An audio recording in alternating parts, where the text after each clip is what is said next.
तभी किए जाने की घोषणा की गई है। यह अत्यंत सराहनीय कदम है।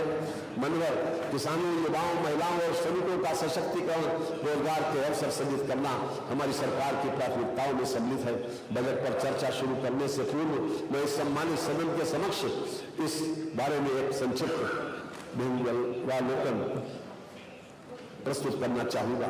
किसान, हमारी सरकार के अब तक के कार्यकाल में 3,04,321 करोड़ रुपए से अधिक के रिकॉर्ड गन्ना मूल्य का भुगतान कराया गया है। ये भुगतान इसके पूर्व के 22 वर्षों के सम्मिलित गन्ना मूल्य भुगतान 2,13,519 करोड़ रुपए से भी 90,802 करोड़ रुपए अधिक है। जुलाई सत्र 2025-26 गन्ना मूल्य की दरों में 30 रुपए प्रति क्विंटल की वृद्धि की गई है। इस बढ़ोतरी से गन्ना किसानों को लगभग 3,000 करोड़ रुपए का अतिरिक्त गन्ना मूल्य भुगतान प्राप्त होगा। रबी विपणन वर्ष 2025-26 में कृषकों से भी 10.27 लाख मीट्रिक टन गेहूं का क्रय करते हुए 2512 करोड़ रुपए का भुगतान किया गया है। खरीफ विपणन वर्ष 2025-26 में कृषकों से 42.96 लाख मीट्रिक टन धान का क्रय करते हुए 9710 करोड़ रुपए से अधिक का भुगतान किया गया है। खरीफ विपणन वर्ष 2025-26 में 54,253 कृषकों से 2.14 लाख मीट्रिक टन बाजरा क्रय करते हुए कृषकों को 595 करोड़ रुपए का भुगतान किया गया है। नलकूपों से सिंचाई के लिए किसानों को दिनांक 1 अप्रैल 2023 से मुफ्त विद्युत आपूर्ति प्रदान की जा रही है। वर्ष 2025-26 में अल्पकालिक फसली ऋण वितरण के अंतर्गत दिनांक 19 दिसंबर 2025 तक 10,257 करोड़ रुपए का ऋण वितरण कर 15,01,000 कृषकों को लाभान्वित किया गया है। वर्ष 2025-2026 में दीर्घकालिक ऋण वितरण के लक्ष्य रुपए 600 करोड़ रुपए के सापेक्ष दिनांक 30 नवंबर 2025 तक 205 करोड़ रुपए का ऋण वितरण कर 6,870 कृषकों को लाभान्वित किया गया। प्रधानमंत्री फसल बीमा योजना के अंतर्गत 2017-18 से 2024-25 तक लगभग 62 लाख कृषकों को 5110 करोड़ रुपए की क्षतिपूर्ति का भुगतान किया गया। वर्ष 2025-2026 में खरीफ के अंतर्गत माह दिसंबर 2025 तक 2.69 लाख बीमित कृषकों को 215 करोड़ रुपए की क्षतिपूर्ति का भुगतान किया जा चुका है। प्रधानमंत्री किसान सम्मान निधि योजना के अंतर्गत वित्तीय वर्ष 2025-2026 में माह दिसंबर 2025 तक 3.12 करोड़ कृषकों को लगभग 94,668 करोड़ रुपए की धनराशि डीबीटी के माध्यम से कृषकों के खातों में हस्तांतरित की गई है। महिला वित्तीय वर्ष 2025-2026 में 58,000 ग्राम पंचायतों में 39,880 बीसी सखी द्वारा 39,000 करोड़ रुपए से अधिक का वित्तीय लेन देन करते हुए लगभग 160 करोड़ रुपए का लाभ अर्जित किया गया। महिला सामर्थ्य योजना के अंतर्गत प्रदेश में 5 मिल्क प्रोड्यूसर कंपनियों का गठन होना था, जिसके सापेक्ष जनपद गोरखपुर, बरेली एवं रायबरेली में कंपनियों का गठन करने दुग्ध संग्रहण और विपणन का कार्य प्रारंभ हो गया है। जनपद प्रयागराज एवं लखनऊ में कंपनियों का गठन प्रस्तावित है। महिला गन्ना किसानों को पर्ची निर्गमन में प्राथमिकता दी जा रही है, जिसका लाभ प्रदेश की लगभग 60,000 महिला गन्ना किसानों को मिल रहा है।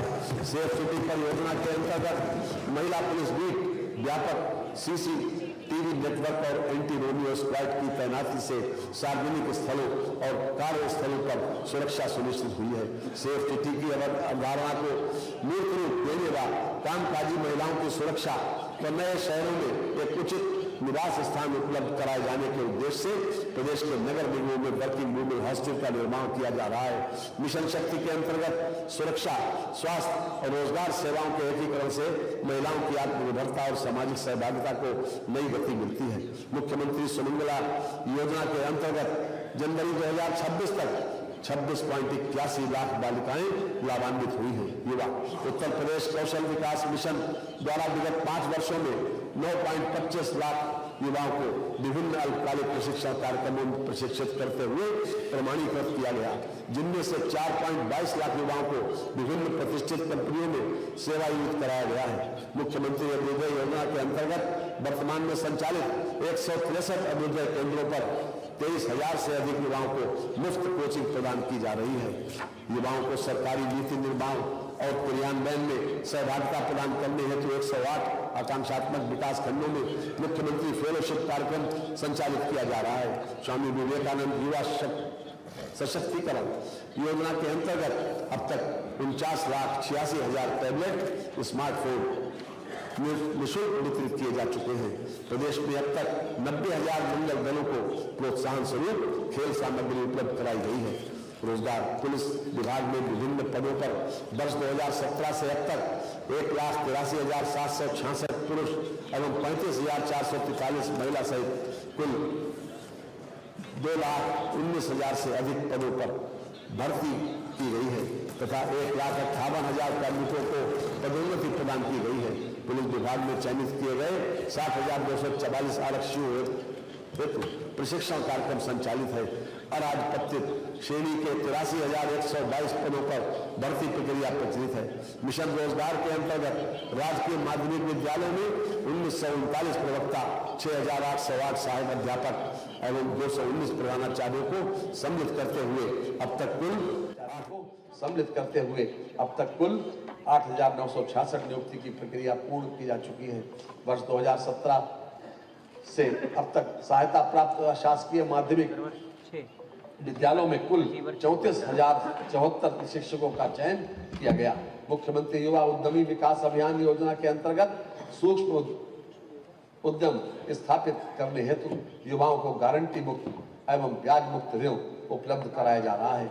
योजना के अंतर्गत प्रतिवर्ष 1 लाख नए सूक्ष्म उद्यमों की स्थापना किए जाने का लक्ष्य है, जिसे आवश्यकता अनुसार बढ़ाया जा सकेगा। निवर्तमान मनरेगा योजना के अंतर्गत वित्तीय वर्ष 2025-26 में 20 करोड़ मानव दिवस लक्ष्य के सापेक्ष दिनांक 13 जनवरी 2026 तक 20,19,62,000 मानव दिवस का सृजन किया जा चुका है, जो कि देश में सर्वाधिक है तथा 47.11 लाख परिवारों को वर्तमान वित्तीय वर्ष में अब तक रोजगार उपलब्ध कराया जा चुका है। श्रमिक कल्याण अपने घर गांव से दूर शहरों में काम करने वाले मजदूरों के लिए लेबर अड्डों का निर्माण कराया जाएगा। एक्स ग्रेशिया अनुदान के अंतर्गत दिनांक 26/8/2021 से दिनांक 31/3/2022 तक ई श्रम पोर्टल पर पंजीकृत असंगठित श्रमिकों की किसी दुर्घटना में मृत्यु अथवा पूर्ण दिव्यांगता की स्थिति में 2 लाख रुपए तथा आंशिक दिव्यांगता पर 1 लाख रुपए का भुगतान किया जा रहा है। प्रदेश में प्रथम बार निर्माण श्रमिकों के स्वास्थ्य परीक्षण और स्वास्थ्य शिक्षा प्रदान करने हेतु मोबाइल हेल्थ वैन का संचालन पायलट प्रोजेक्ट के रूप में किया गया। रोजगार के इच्छुक अभ्यर्थियों श्रमिकों को राष्ट्रीय एवं अंतर्राष्ट्रीय स्तर पर रोजगार के अवसर उपलब्ध कराए जाने के उद्देश्य से उत्तर प्रदेश रोजगार मिशन का गठन किया गया है। माननीय हमारे तेजस्वी मुख्यमंत्री योगी आदित्यनाथ जी ने अपने कार्यकाल के पहले दिन से ही प्रदेश के हर वर्ग और हर क्षेत्र के विकास के लिए अथक परिश्रम किया है और उनका ये संकल्प है कि यही जुनून यही ख्वाब मेरा है, दिया जला के रोशनी कर दूं जहां अंधेरा है।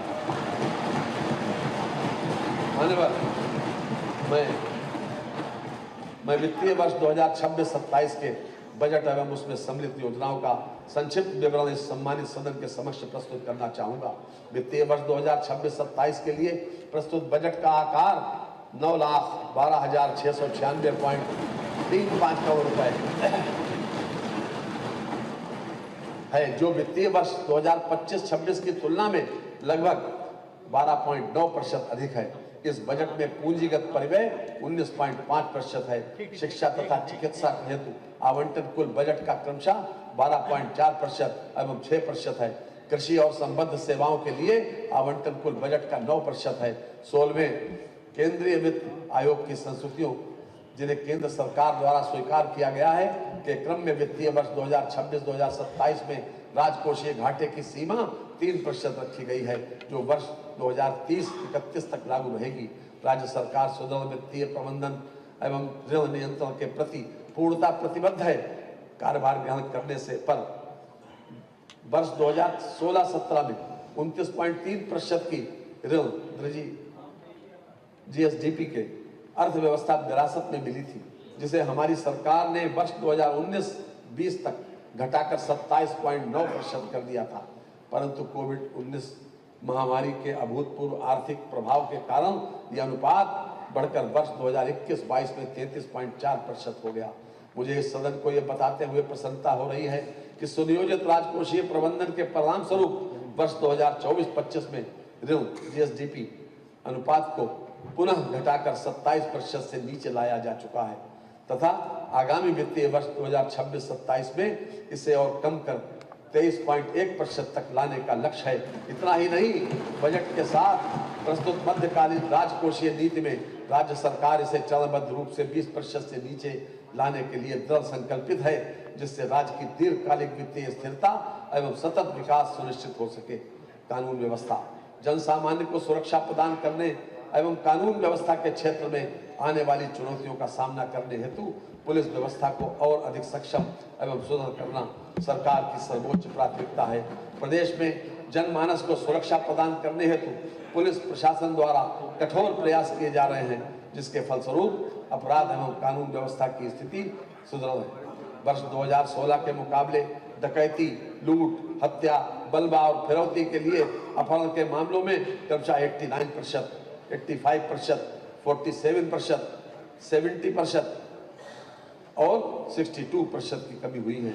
महिलाओं के खिलाफ अपराधों में वर्ष 2016 के मुकाबले हत्या, दहेज, मृत्यु, बलात्कार और शीलभंग के मामलों में क्रमशः 48%, 19%, 67% और 34% की कमी आई है।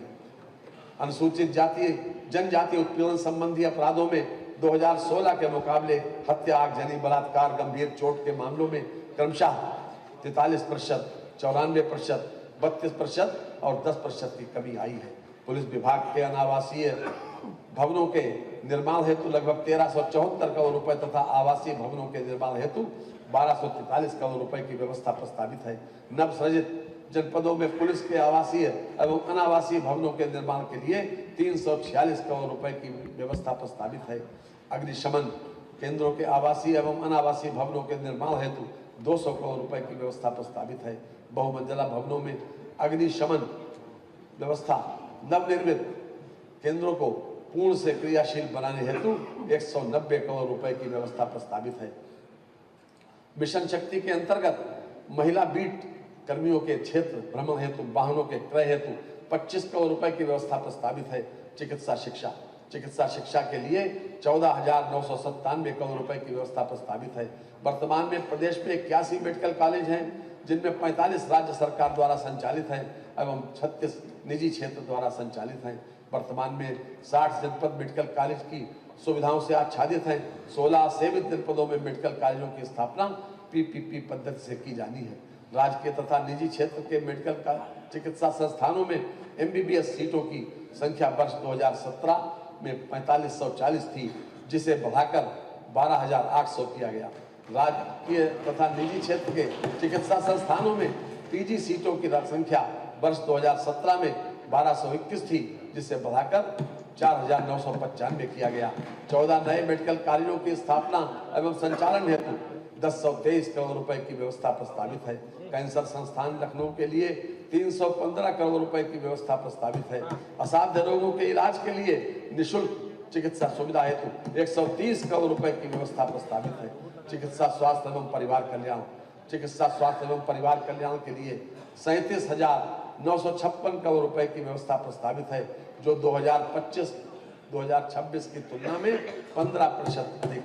जननी शिशु सुरक्षा कार्यक्रम प्रदेश के समस्त जनपदों में लागू है। इस योजना का मुख्य उद्देश्य प्रसव हेतु आने वाली गर्भवती महिलाओं को गारंटीड कैशलेस डिलीवरी सेवा प्रदान करना है। राष्ट्रीय बाल स्वास्थ्य कार्यक्रम के अंतर्गत प्रत्येक ब्लॉक में 2 मेडिकल टीमें तैनात की गई, जो आंगनबाड़ी केंद्रों तथा स्कूलों में जाकर बच्चों का स्वास्थ्य परीक्षण कर रही हैं। प्रदेश के समस्त जनपदों में दिनांक 8 दिसंबर 2024 से संचालित पल्स पोलियो अभियान के अंतर्गत 3,28,44,929 बच्चों को पोलियो ड्रॉप पिलाई गई।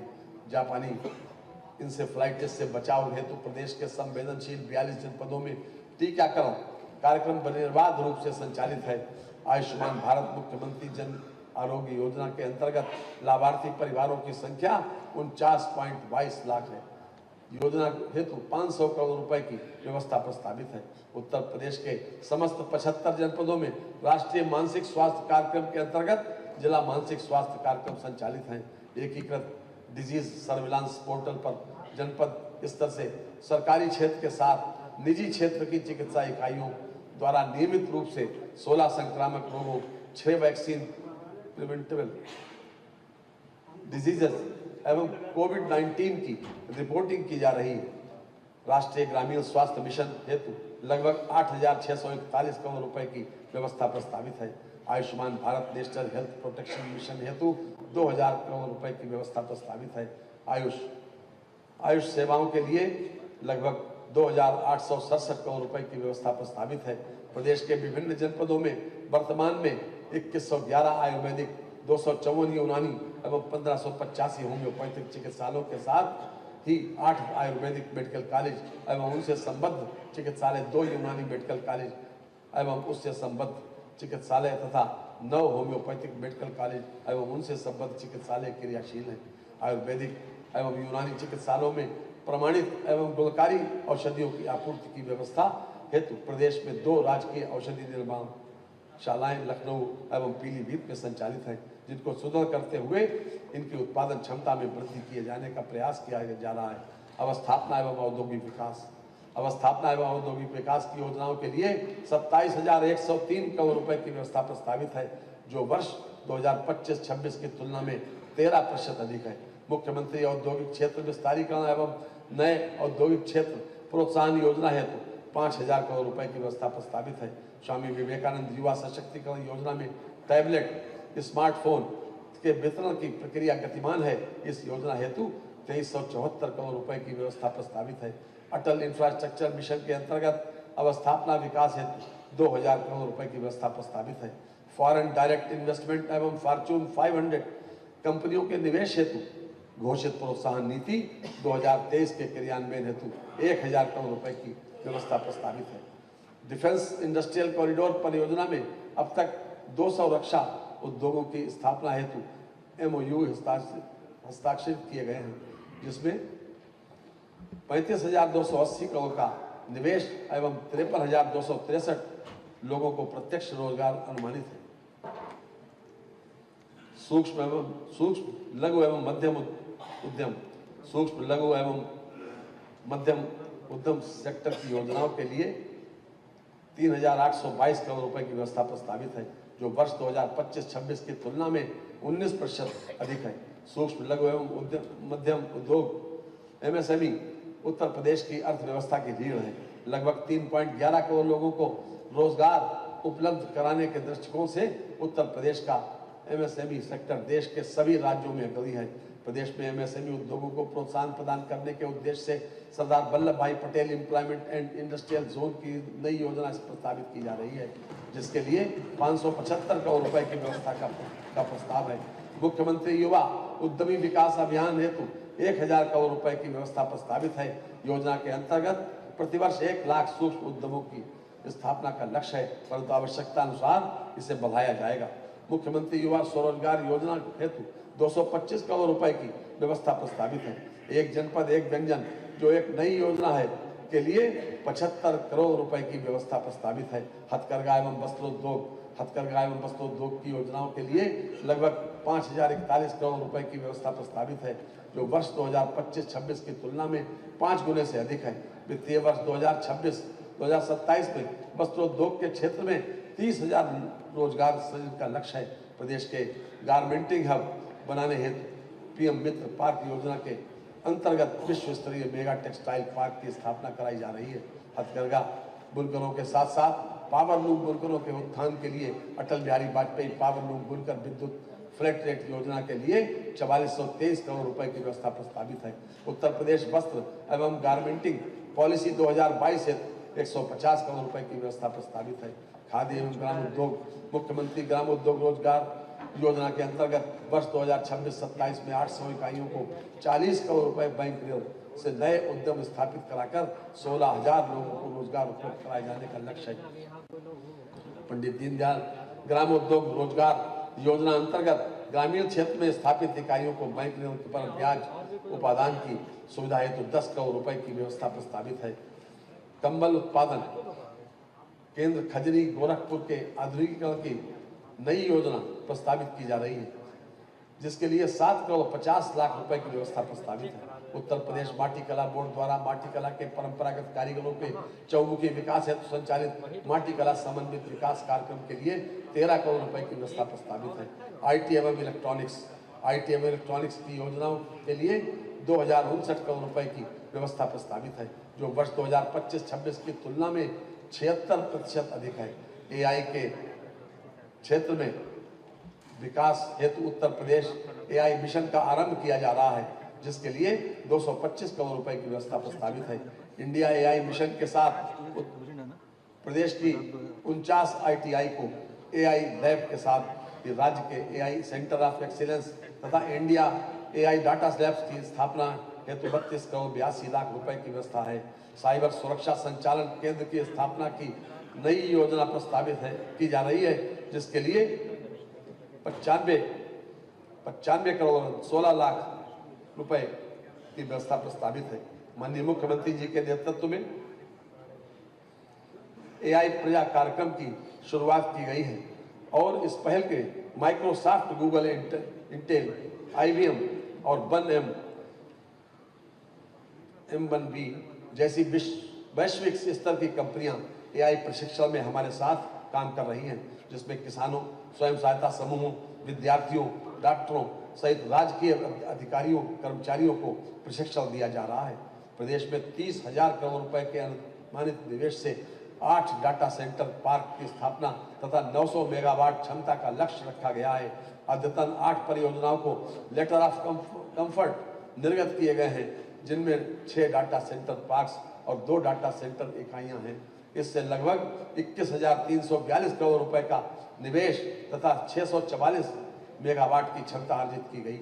माननीय प्रधानमंत्री जी के दूरदर्शी मार्गदर्शन में और माननीय मुख्यमंत्री जी के कुशल नेतृत्व में प्रदेश में आधुनिक तकनीक और सूचना प्रौद्योगिकी का त्वरित विस्तार हो रहा है। हमारा प्रदेश निकट भविष्य में देश के आईटी हब के रूप में अपनी पहचान निश्चित रूप से बनाएगा।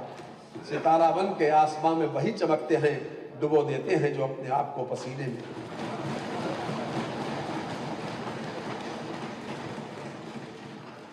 सड़क एवं सेतु, सड़कों एवं सेतुओं के निर्माण, चौड़ीकरण एवं अनुरक्षण हेतु 34,468 करोड़ रुपए की व्यवस्था प्रस्तावित है। प्रदेश में नॉर्थ साउथ कॉरिडोर के विकास हेतु मार्गों के चौड़ीकरण, सुदृढ़ीकरण, निर्माण हेतु 400 करोड़ रुपए की व्यवस्था प्रस्तावित है। प्रदेश में सेतुओं हेतु 4,808 करोड़ रुपए एवं रेल उपरगामी अधोगामी सेतुओं के निर्माण हेतु 1,700 करोड़ रुपए की व्यवस्था प्रस्तावित है। राज्य प्रमुख अन्य जिला मार्गों के चौड़ीकरण, सुदृढ़ीकरण कार्यों हेतु 3,700 करोड़ रुपए की व्यवस्था प्रस्तावित है। राज्य सड़क निधि से सड़कों के अनुरक्षण हेतु 3,000 करोड़ रुपए तथा सड़कों के निर्माण, चौड़ीकरण, स्ट्रेंथनिंग, सुदृढ़ीकरण हेतु 3,000 करोड़ रुपए की व्यवस्था प्रस्तावित है। शहर वासियों के आवागमन को सुगम बनाने हेतु दृष्टिगत शहरों के बाईपास एवं रिंग रोड तथा चौराहों पर फ्लाईओवर आदि के निर्माण हेतु 1,500 करोड़ रुपए की व्यवस्था प्रस्तावित है। औद्योगिक लॉजिस्टिक पार्क हेतु मार्गों के चौड़ीकरण, सुदृढ़ीकरण, निर्माण कार्य हेतु 1,000 करोड़ रुपए की व्यवस्था प्रस्तावित है। सिंचाई एवं जल संसाधन विभाग सिंचाई एवं बाढ़ नियंत्रण योजनाओं के लिए 18,290 करोड़ रुपए की व्यवस्था प्रस्तावित है, जो वर्ष 2025-26 की तुलना में 30% अधिक है।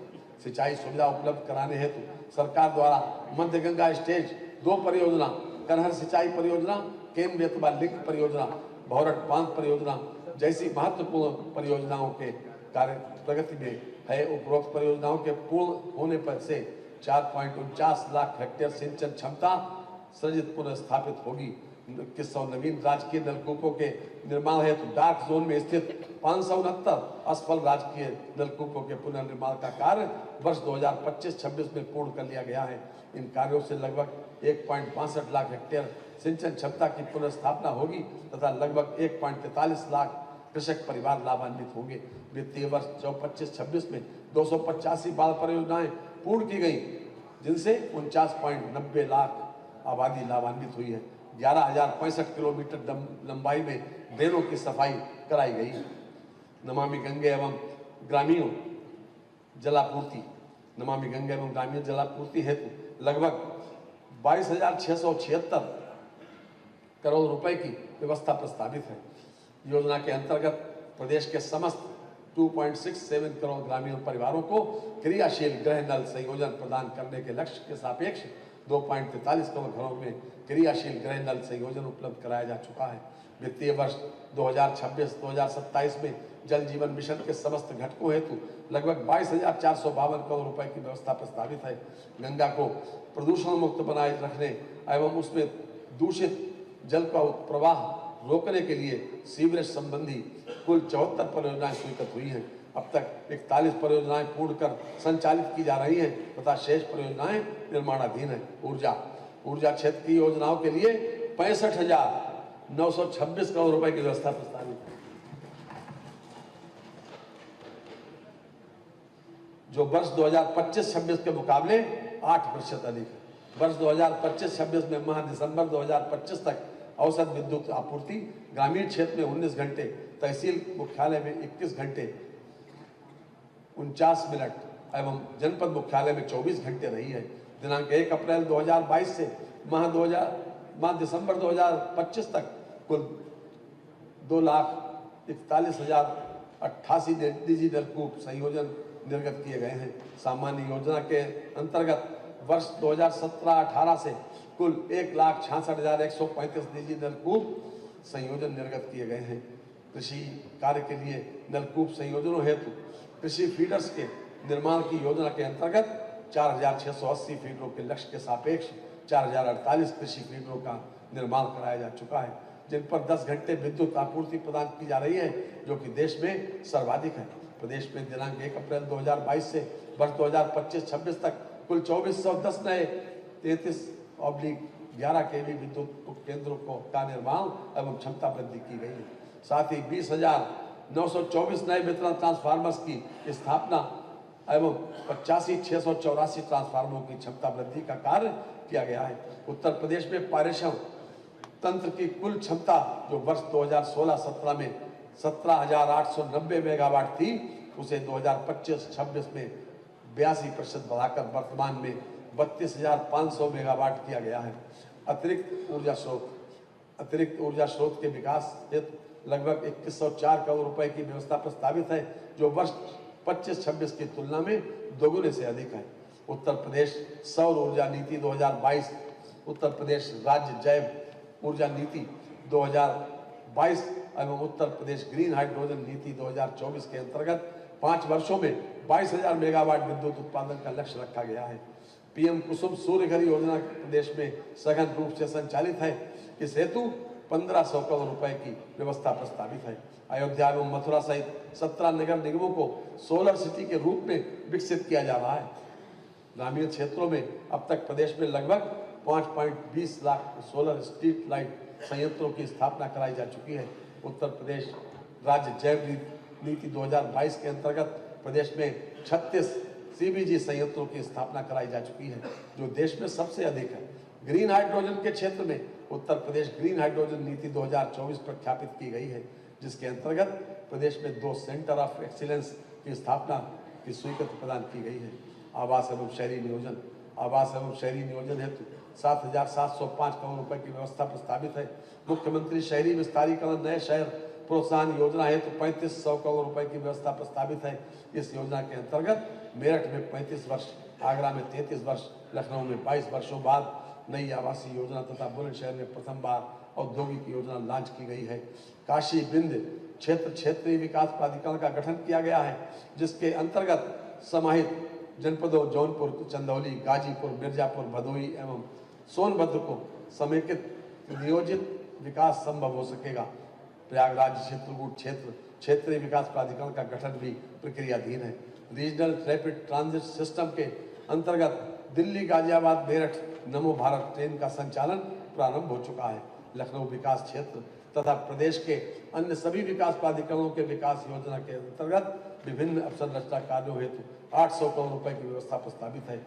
मेरठ, मथुरा, वृंदावन एवं कानपुर विकास प्राधिकरण के अंतर्गत अवस्थापना सुविधाओं के विकास की नई योजना हेतु 750 करोड़ रुपए की व्यवस्था प्रस्तावित है। नई योजना सिटी इकोनॉमिक रीजन हेतु 100 करोड़ रुपए की व्यवस्था प्रस्तावित है। अयोध्या के सर्वांगीण विकास हेतु 100 करोड़ रुपए की व्यवस्था प्रस्तावित है। लखनऊ में राष्ट्र प्रेरणा स्थल का निर्माण किया गया है, जिसका लोकार्पण माननीय प्रधानमंत्री द्वारा दिनांक 25 दिसंबर 2025 को किया जा चुका है। राष्ट्र प्रेरणा स्थल के प्रबंधन, संचालन, सुरक्षा एवं अनुरक्षण कोष हेतु कार्पस फंड हेतु 50 करोड़ रुपए की व्यवस्था प्रस्तावित है। नगर विकास हेतु लगभग 26,514 करोड़ रुपए की व्यवस्था का प्रस्ताव है। वर्ष 2017 के पूर्व प्रदेश में 14 नगर निगम, 199 नगर पालिका परिषद एवं 438 नगर पंचायतें थीं। वर्ष 2017 के उपरांत 3 नगर निगम, 4 नगर पालिका परिषद एवं 112 नगर पंचायतें नवगठित उच्चीकृत की गई हैं। इस प्रकार वर्ष 2017 के उपरांत प्रदेश में कुल 113 नए नगरीय निकाय गठित किए गए हैं एवं 127 निकायों का सीमा विस्तार किया गया है। स्वच्छ भारत मिशन नगरीय 1 के अंतर्गत 8,99,634 व्यक्तिगत शौचालय तथा 69,381 सीट सामुदायिक सार्वजनिक शौचालय एवं यूरिनल का निर्माण कराते हुए सभी स्थानीय निकायों को ODF घोषित कराने में सफलता प्राप्त की है।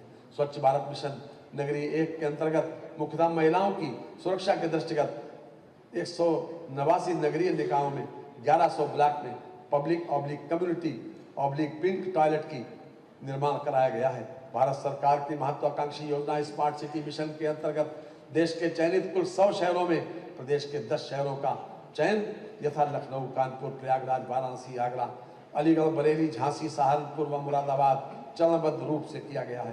केंद्र पूर्व निर्धारित स्मार्ट सिटी की तर्ज पर उत्तर प्रदेश ने प्रदेश के अन्य 7 नगर निगमों अयोध्या, फिरोजाबाद, गोरखपुर, गाजियाबाद, मथुरा, वृंदावन, मेरठ व शाहजहांपुर को राज्य स्मार्ट सिटी के रूप में विकसित करने की अभिनव पहल की है। नागरिक उड्डयन हेतु 2111 करोड़ रुपए की व्यवस्था प्रस्तावित है। प्रदेश में हवाई कनेक्टिविटी को बढ़ाने के लिए प्रदेश सरकार द्वारा निरंतर प्रयास किए जा रहे हैं। इस उद्देश्य की पूर्ति भारत सरकार की रीजनल कनेक्टिविटी स्कीम RCS के माध्यम से की जा रही है। RCS स्कीम को और अधिक प्रोत्साहित करने के लिए राज्य सरकार द्वारा वर्ष 2017 में उत्तर प्रदेश नागर विमानन प्रोत्साहन नीति प्रख्यापित की गई है, जिसमें RCS के साथ साथ नॉन RCS उड़ानों के लिए प्रोत्साहन प्रदान किए जाने की व्यवस्था की गई है। जेवर एयरपोर्ट का एक एविएशन इनोवेशन एवं रिसर्च सेंटर के साथ रखरखाव और ऑपरेशन हब के रूप में विकसित करने की दिशा में प्रदेश सरकार अग्रसर है।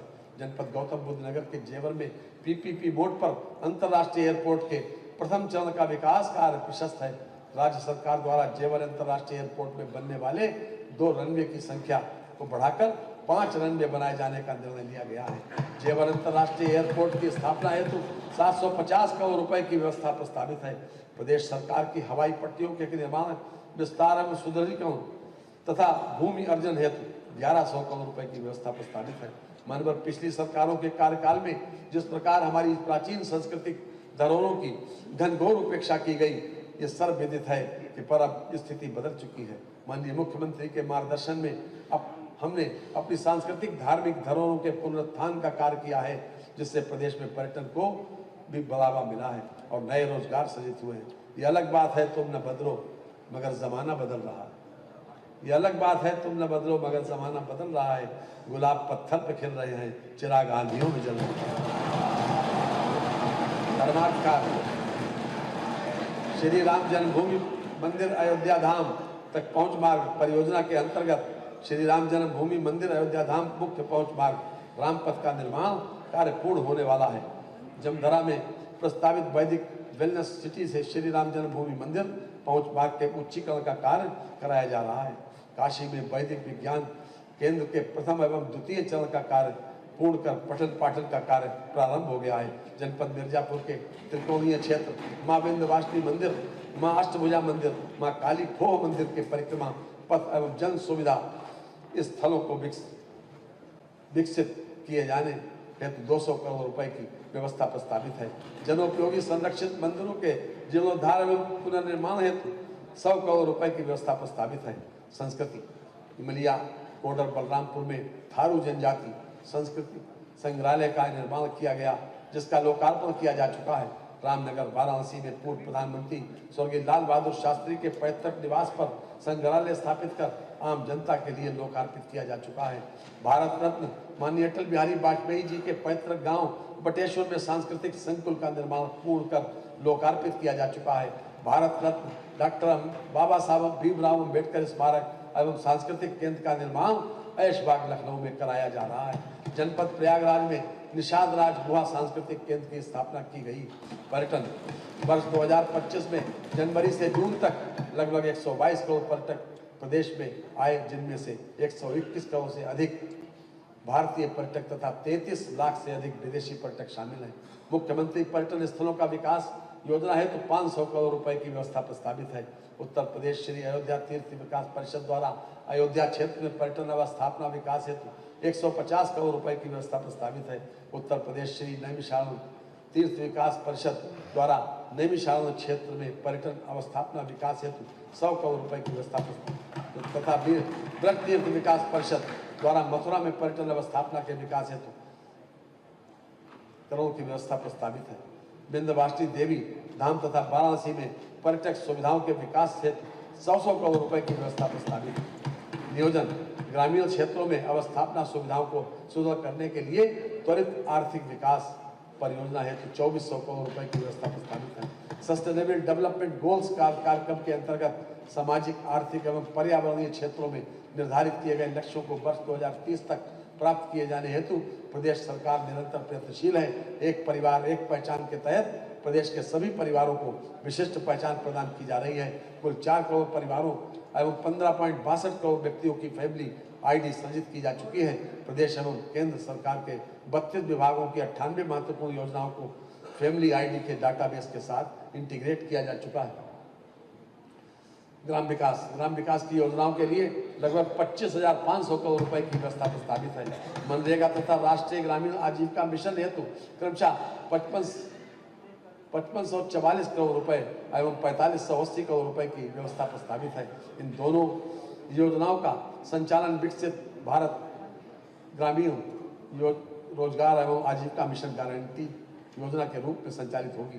प्रधानमंत्री आवास योजना ग्रामीण के अंतर्गत वर्ष 2016-17 को से लेकर वर्ष 2025-26 तक 36,56,000 आवास निर्माण के लक्ष्य के सापेक्ष 36,37,000 आवास पूर्ण हो गए तथा शेष निर्माणाधीन आवास शीघ्रता से पूर्ण करा लिए जाएंगे। योजना हेतु 6,102 करोड़ रुपए की व्यवस्था प्रस्तावित है। मुख्यमंत्री आवास योजना ग्रामीणों के अंतर्गत वर्ष 2018-2019 से लेकर 2025-26 तक कुल 4,61,000 आवास निर्माण लक्ष्य के सापेक्ष 3,67,000 आवास पूर्ण हो गए तथा शेष निर्माणाधीन आवास शीघ्रता से पूर्ण करा लिए जाएंगे। प्रधानमंत्री ग्राम सड़क योजना हेतु 822 करोड़ रुपए की व्यवस्था प्रस्तावित है। पंचायती राज की योजनाओं के लिए लगभग 32,090 करोड़ रुपए की व्यवस्था प्रस्तावित है, जो वर्ष 2025-26 की तुलना में 67% अधिक है। स्वच्छ भारत मिशन ग्रामीण द्वितीय चरण वित्तीय वर्ष 2020-21 से संचालित है। मिशन हेतु 2,823 करोड़ रुपए की व्यवस्था प्रस्तावित है। प्रदेश में ग्राम पंचायत एवं वार्ड स्तर पर डिजिटल लाइब्रेरी की स्थापना हेतु वित्तीय वर्ष 2026-27 में 454 करोड़ रुपए की व्यवस्था प्रस्तावित है। ग्रामीण स्टेडियम एवं ओपन जिम के मार्ग निर्माण हेतु 130 करोड़ रुपए की व्यवस्था प्रस्तावित है। ग्राम पंचायतों में 1000 बहुउद्देशीय पंचायत भवनों का निर्माण कराए जाने हेतु वित्तीय वर्ष 2026-2027 में लगभग 57 करोड़ रुपए की व्यवस्था प्रस्तावित है। प्रदेश की प्रत्येक विधानसभा के ग्रामीण क्षेत्र में पंचायत उत्सव भवन बारात घर का निर्माण योजना के अंतर्गत 100 करोड़ रुपए की व्यवस्था प्रस्तावित है। कृषि योजनाओं के लिए लगभग 10,888 करोड़ रुपए की व्यवस्था प्रस्तावित है, जो वर्ष 2025-26 के मुकाबले 20% अधिक है। वर्ष 2026-27 में 753.55 लाख मीट्रिक टन खाद्यान्न उत्पादन एवं 48.18 लाख मीट्रिक टन तिलहन उत्पादन का लक्ष्य है।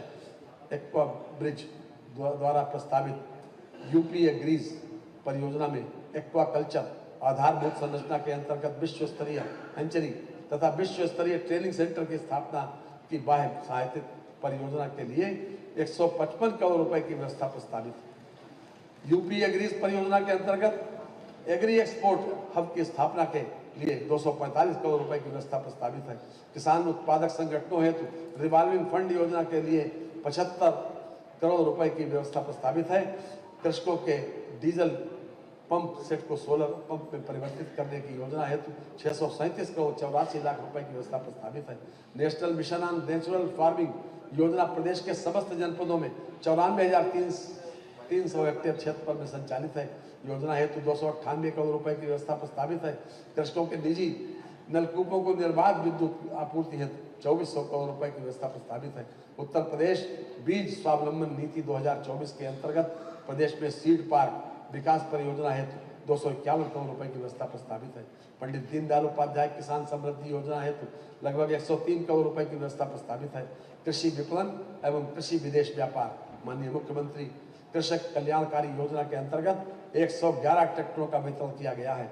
76.41 करोड़ रुपए की लागत से विकल्प खंड गोमती नगर लखनऊ में किसान एग्री माल का निर्माण कार्य प्रगति पर है। प्रधानमंत्री मत्स्य संपदा योजना अंतर्गत रुपए 61.87 करोड़ रुपए की लागत से नवीन मंडी स्थल चंदौली तथा जनपद सिद्धार्थनगर में मत्स्य मंडी का निर्माण कार्य प्रगति पर है। उद्यान एवं खाद्य प्रसंस्करण हेतु 2,832 करोड़ रुपए की व्यवस्था प्रस्तावित है, जो वर्ष 2025-2026 के सापेक्ष 7% से अधिक है। प्रदेश की आबादी का बड़ा हिस्सा कृषि उत्पादन से जुड़ा है, जिसमें 90% से अधिक लघु सीमांत कृषक हैं। बागवानी फसलों के उत्पादन से लघु एवं सीमांत कृषकों की आय में वृद्धि एवं तुड़ाई उपरांत होने वाले क्रियाकलापों यथा विपणन, प्रसंस्करण, परिवहन, भंडारण आदि से अप्रत्यक्ष रूप से बड़ी संख्या में रोजगार के अवसर सृजित होंगे। राष्ट्रीय औद्यानिक मिशन योजना हेतु 715 करोड़ रुपए तथा प्रधानमंत्री सूक्ष्म खाद्य उद्योग उन्नयन योजना हेतु 478 करोड़ रुपए की व्यवस्था प्रस्तावित है। उत्तर प्रदेश खाद्य प्रसंस्करण एवं उद्योग नीति 2022 के क्रियान्वयन हेतु 300 करोड़ रुपए की व्यवस्था प्रस्तावित है। मुख्यमंत्री राज्य औद्योगिक औद्यानिक विकास हेतु 25 करोड़ रुपए की व्यवस्था प्रस्तावित है। खाद्य प्रसंस्करण प्रदेश में खाद्य प्रसंस्करण उद्योगों में निवेश को बढ़ावा देने के उद्देश्य से अनेक कार्यक्रम फल सब्जी प्रसंस्करण, अनाज आधारित उद्योग, दुग्ध बेकरी एवं पशु आहार आधारित उद्योग आदि उद्योग क्षेत्र में सम्मिलित हैं। खाद्य प्रसंस्करण उद्योग लगाने हेतु सुनियोजित विकास के कार्यक्रम आरंभ कर उत्तर प्रदेश खाद्य प्रसंस्करण उद्योग नीति 2023 लागू की गई है, जो कृषकों को उनके उत्पाद का उचित मूल्य दिलाने, रोजगार में मूल्य संवर्धन में सहायक सिद्ध हो रही है। भारत सरकार के सहयोग से खाद्य प्रसंस्करण सेक्टर के अंतर्गत असंगठित क्षेत्र की इकाइयों को पूंजीगत अनुदान देकर लाभान्वित किए जाने के कार्यक्रम भी प्रधानमंत्री सूक्ष्म खाद्य उद्योग उन्नयन योजना के अंतर्गत प्रस्तावित है।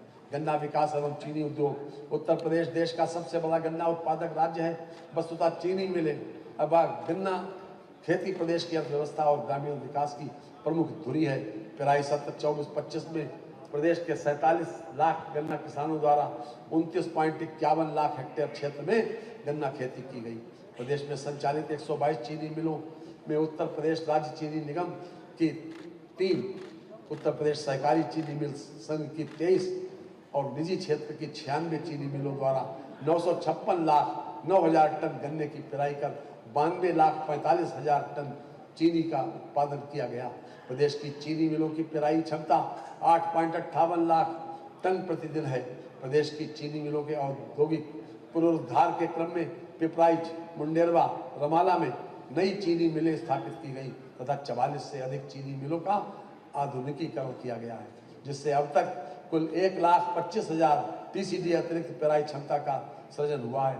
मिलों के आधुनिकीकरण और औद्योगिक पुनरुद्धार से 10 लाख से अधिक रोजगार सृजन हुआ।